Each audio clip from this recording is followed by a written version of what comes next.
Hello friends. Boy, what a long year this week has been.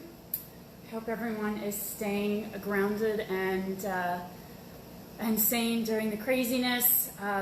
Thank you for tuning in to our second make-along session.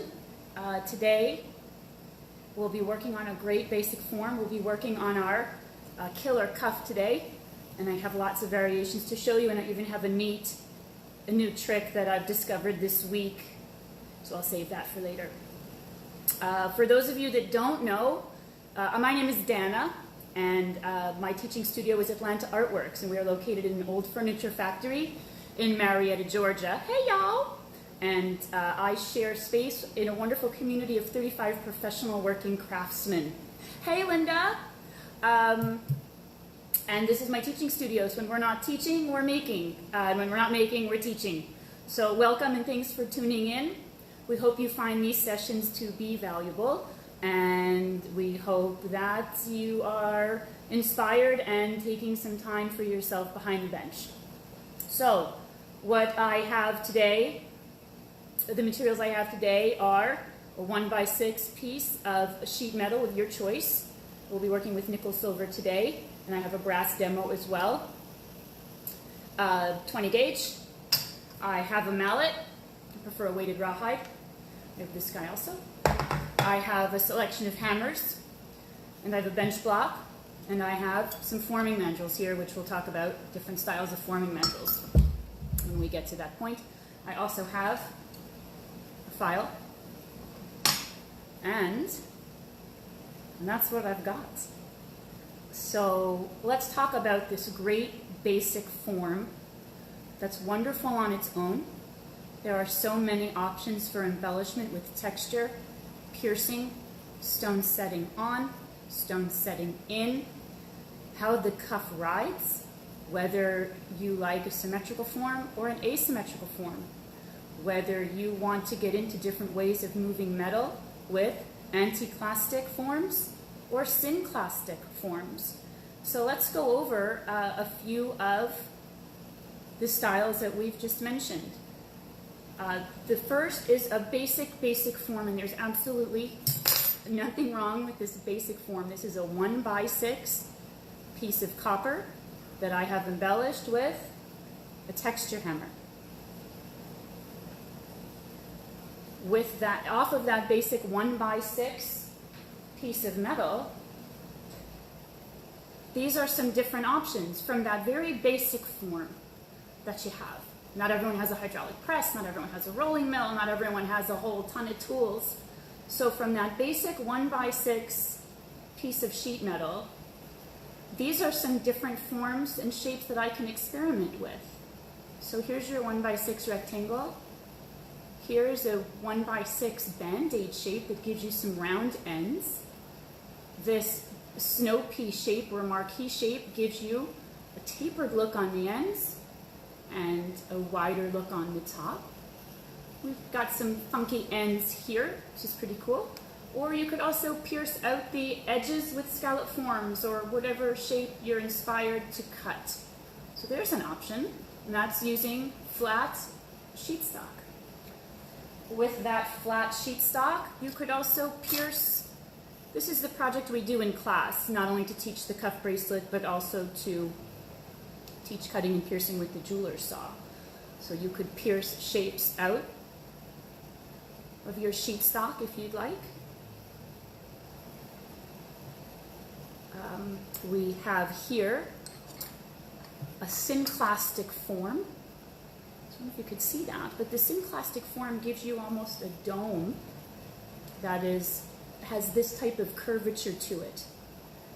And I actually, if you don't have a hydraulic press or you don't have sinusoidal stakes, I have found a quick and dirty way that you might be able to experiment with getting these forms at home. They're not perfect, but it's worth looking into.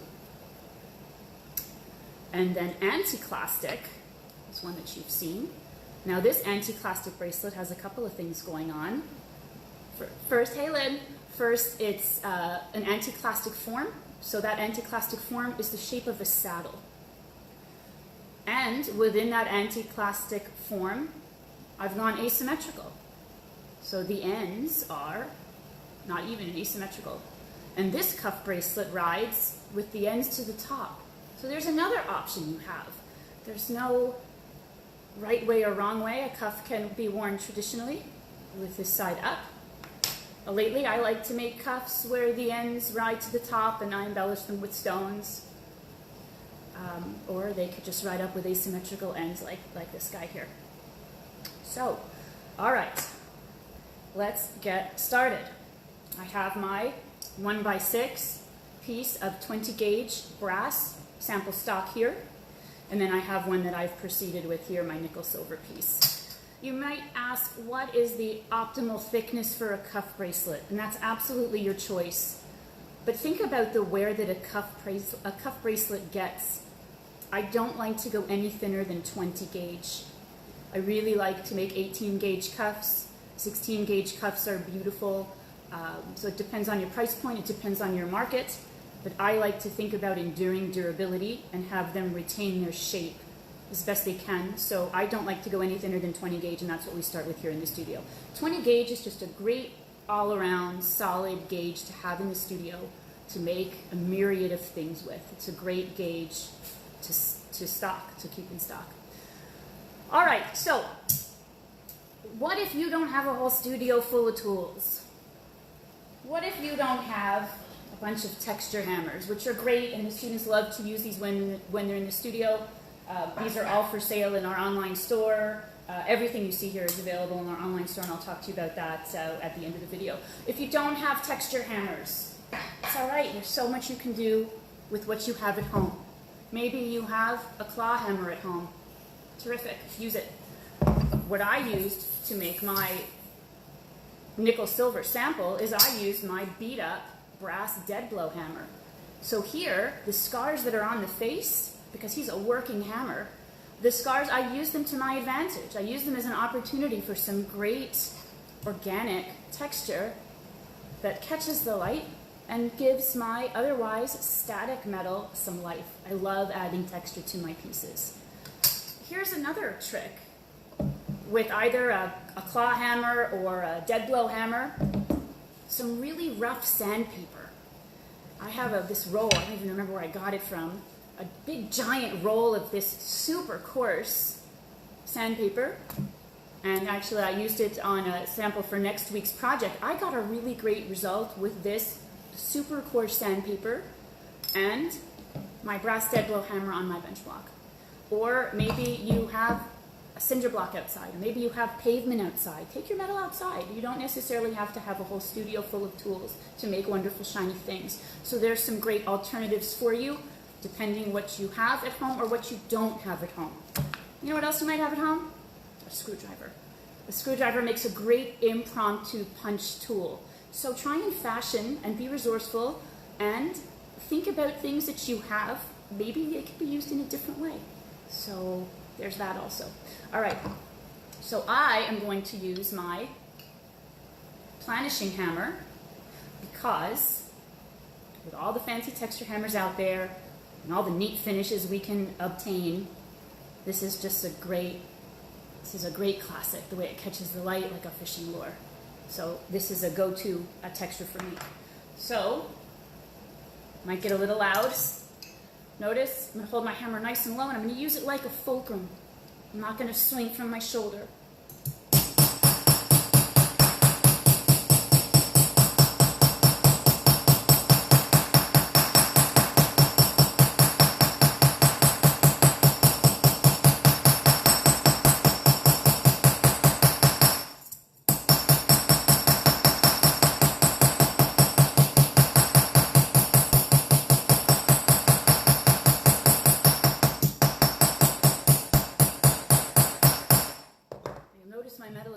Up toward me, that is absolutely normal. Molecules are moving with every strike. We touched on this last week, and if we get a chance to do some hot work, I just don't know how that will work with this little camera rig I have here as one person.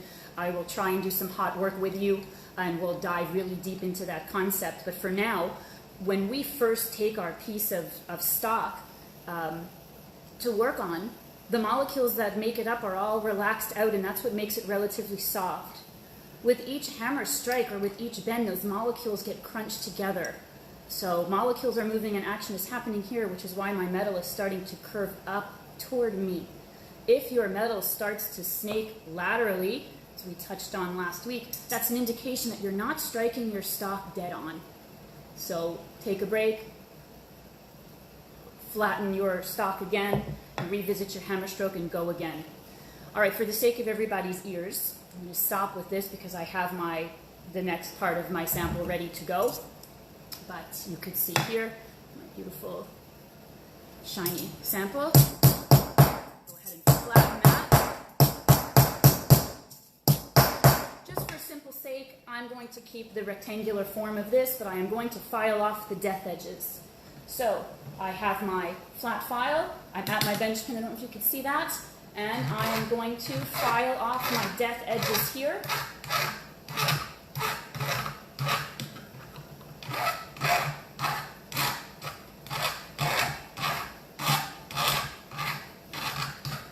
All right. You can screw up your sides if you need to.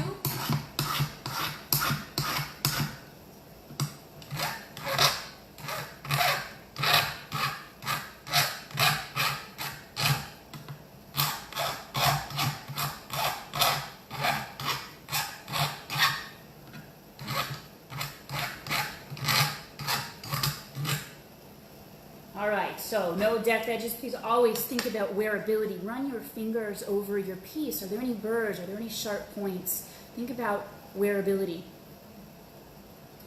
Your piece. All right, so here we go. Boop. All right. So now I've got my nickel silver sample here that we'll start to talk about forming. When you form your stock, you have a few options.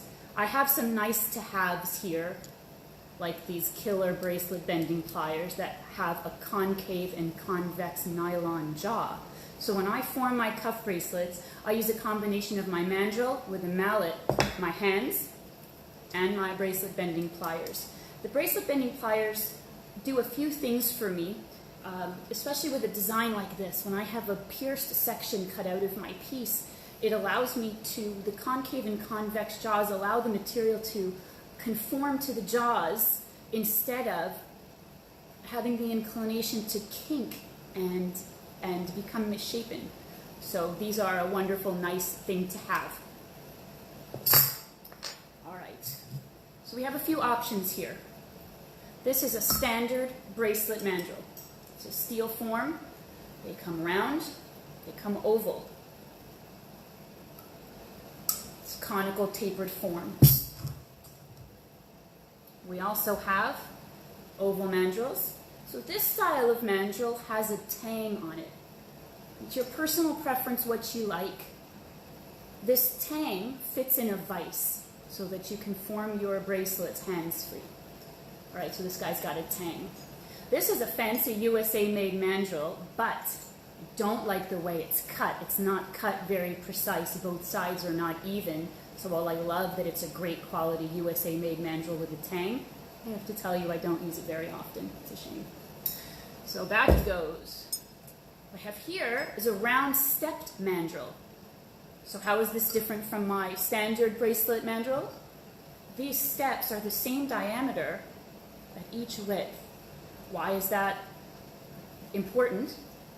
For this guy, that means I don't have to turn my stock. So as I'm forming one way, the bracelet is conforming to the same diameter of the step with all of my forming.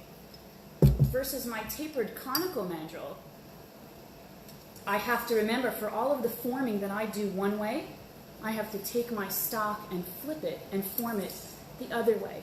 If your intention is for a gladiator style cuff that's like this, that's great. If it's not, don't forget to flip your stock over so that this becomes this. And I'll do that with my sample stock. You can also, if you don't have a fancy steel mandrel, you can fashion something out of wood. So this part goes in my vise, and this is the part that I form my stock around. And this gives you a very different shape. This gives you more of a wrist shape. you can see that. Gives you more of a, well, looks like a wrist. It gives you a wrist shape. So that's an option too, and this you could make out of wood in the garage. So all of your tools don't have to be fancy, nor schmancy, nor expensive. So this is a great guy. All right, let's get to forming here. So I'm going to reach for my trusty weighted rawhide mallet. It's a real workhorse for me in the studio. I hope this doesn't shake the table too much. So I don't know if you could see this.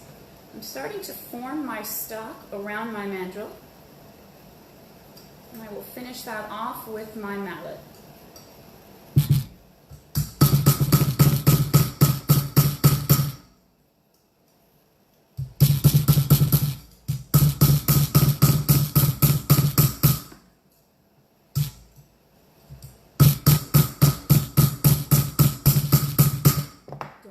To take your stock and flip it.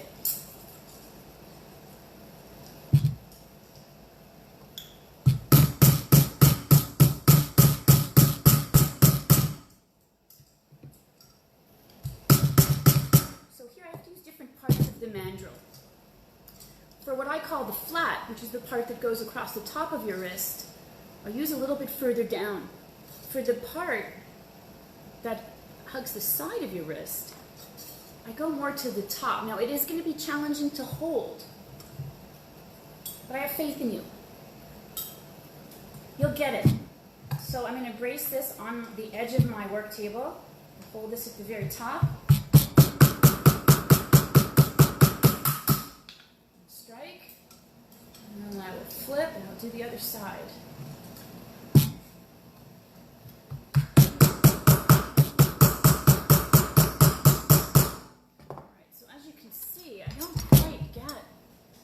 My complete form here.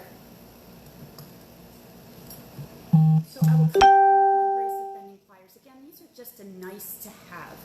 To have a tool that makes your job easier. These are a daily workhorse for me on the bench. It's the best $20.35 you're going to spend.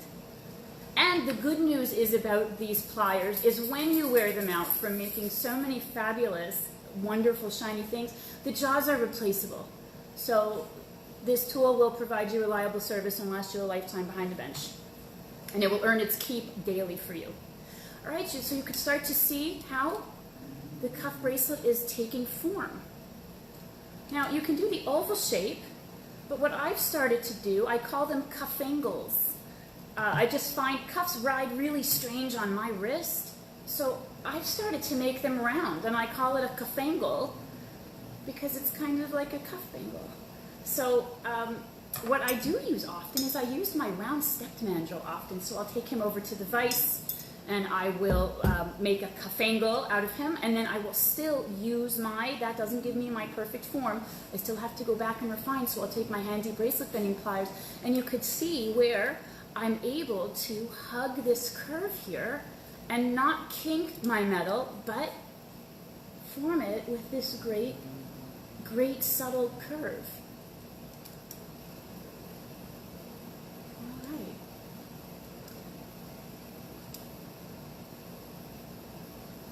Voila, killer cuff. What a great make. What a super make.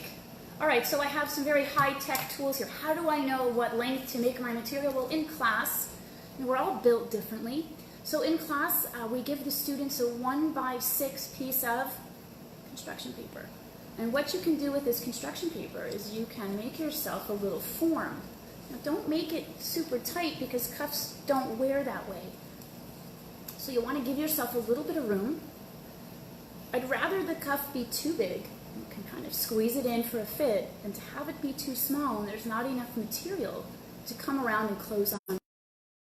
Right, so you can use this guy, and you could measure the length that your cuff needs to be, or if you do retail shows, you can bring these very, very high-tech tools with you to your booth, and you... Oh, well, hey, are we back? We just lost it there for a second. All right. So what I've done here also is I've made these little felt not felts, they're foam, don't listen to me, they're foam, these little foam forms, just to give you an idea of the different shapes you can make. And now you can see, since I have this flat form, you can see how they end up riding on your wrist, and you could play around with these awesome different forms. So I've got this guy here, I've got this cool shape here, I've got this marquee shape here, it's cool. Here's your band-aid form, it's cool. So you could make these also, and you could bring these to your shows. Here's your marquee. Just please make sure you file off your depth edges here.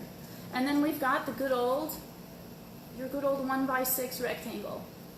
All right, so what I am super excited to talk to you about, I happen to have a hydraulic press, so I can make anti-clastic and synclastic cuff bracelets. I have to tell you though, it is not the go-to answer. There is a failure rate with my hydraulic press. I do have some losses with it. But for those of you that don't have a hydraulic press, your mileage may vary with this technique, but it's worth trying. And what I can't convey to you enough is to be resourceful. I don't know a darn thing. My journey in this craft has been nothing more than a collection of my trial and error and my success and failure. Failures of which there have been many, trial and error, there have been many, successes, there have been many. But don't be frustrated. I feel you learn more from the failures because you are forced to go back and do a lessons learned and figure out why something happened. So don't be discouraged by your failures. Never leave your studio with a frown. Turn that energy around, even if it's something as simple as making a pair of earring wires. If I've had a bad day behind the bench, I don't let it get to me, and I do for a second. But I'll go ahead, and before I leave, I will do something I can do. I will make a pair of earring wires and just turn that energy around. All right, so check this out. Some of you may have dapping blocks in your studios. Terrific. Some of you may not have dapping blocks in your studios. Guess what? You don't have to have a dapping block in your studio. You know what you might have? You might have a good old piece of wood, 2x4. So kind of scoop it out. It doesn't have to be perfect, but it should be fairly uniform. So I'm using my oval wooden dapping block here. And I've taken now this isn't perfect, and you're going to have to play with it, and you're going to have to do some experimentation, you're going to have to do some refining with this. I'm just planting a seed for you of something to try if you would like to experiment with getting a synclastic form without sinusoidal stakes, without a torch, without a hydraulic press. So again, your mileage will vary. Don't send me hate mail. All right, so here's my stock. So I have my mallet. I have a wooden punch.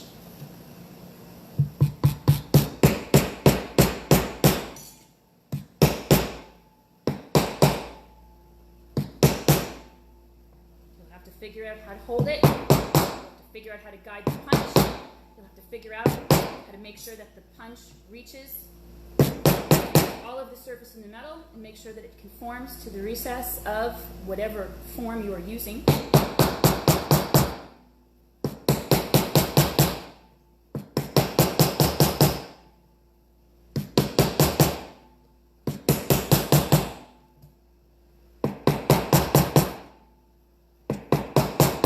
not tried this with a hammer, I've only tried it with a mallet, but look what's starting to happen. You see that? So yes, it's starting to curve. I don't know if you can see that, but it's also starting to, you see that? I'm getting this little bit of a slight synclastic form. So I just wanted to share that with you. For those of you, maybe you could see it this way. You see how it's starting to curve? It's really cool. So I wanted to leave you with that, a little extra thing. I figured out this week just tinkering around in the shop, trying to figure out how to do things differently and figure out how folks that may not have a whole studio full of tools may be able to achieve some of these neat forms that they're cool. All right, so I don't know what questions you have. I just wanted to cover a really basic form today with you. Again, it's a wonderful make you can come back to again and again. Great therapy. Do a simple cuff. On this one, what you don't see is I have hidden a ton of message inside. It says, "Dare mighty things." So it's wonderful for a graduation present, it's wonderful with latitude, longitude coordinates, it's wonderful, it's just plain wonderful to personalize or customize with a special message for someone or an empowerment statement. I put mine on the inside, you could put yours on the outside if you like. There's no rules, you could put it wherever. You can also use your center punch, and you can make a Braille style if you like, or you can make Morse code style if you like. That's kind of cool.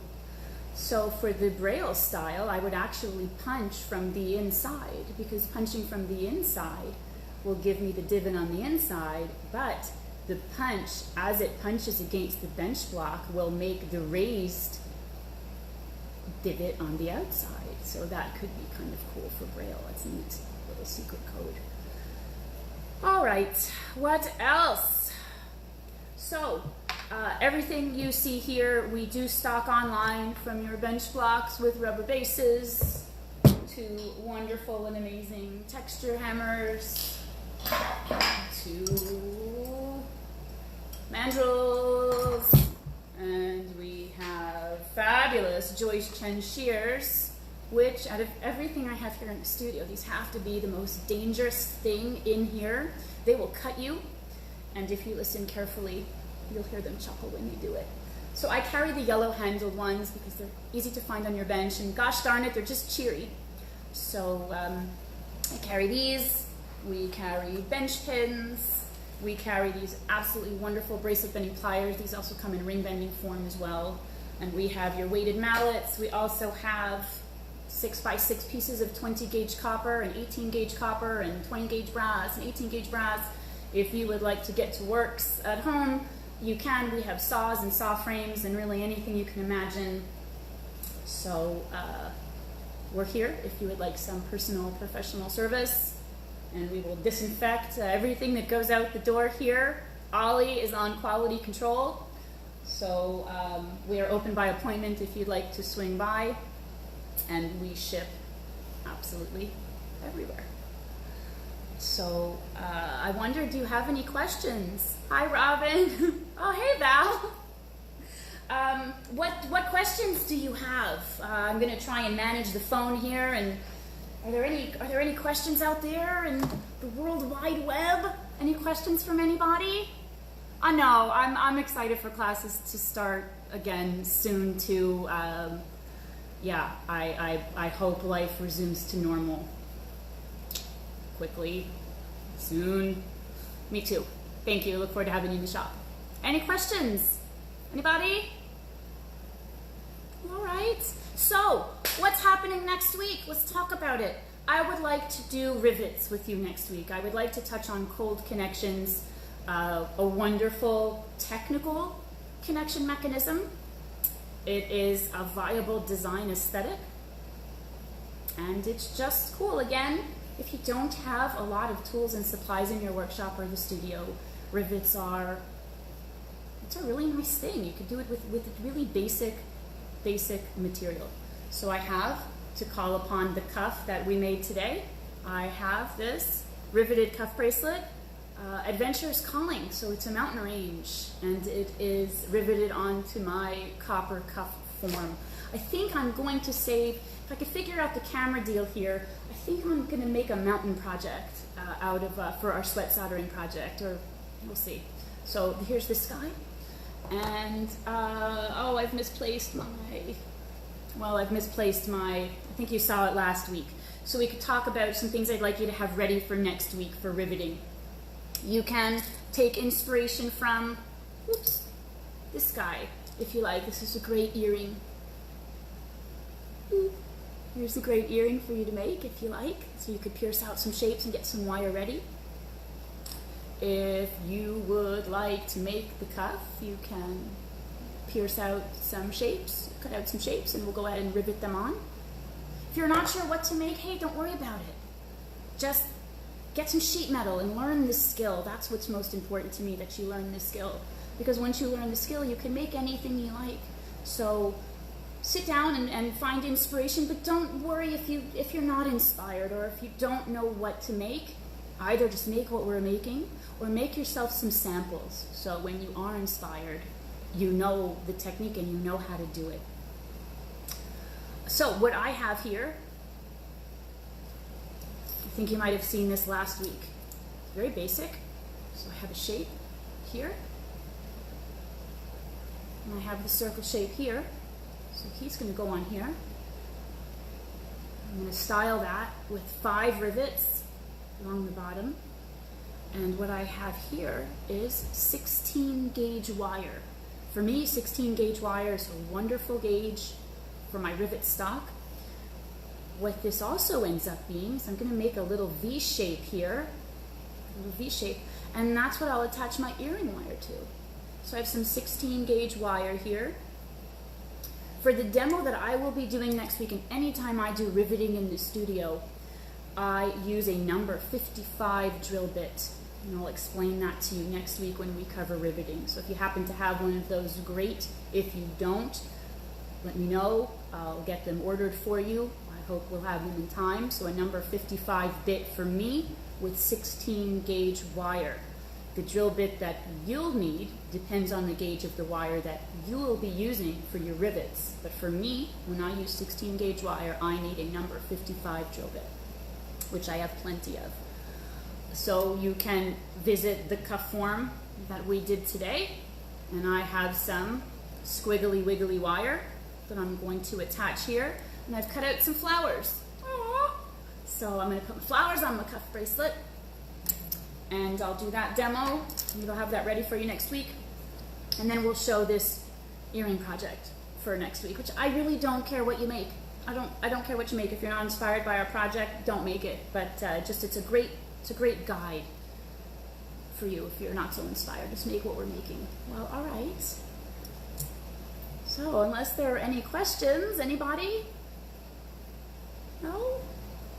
Well, hugs and hellos to you all. A socially distanced, appropriate hug to everyone. Stay strong, hang in there, get to your bench, make wonderful, wonderful, shiny things, and I thank you so much for tuning in. So I will see you next week, same time, same place, for a riveting make-along session. All right, be good out there.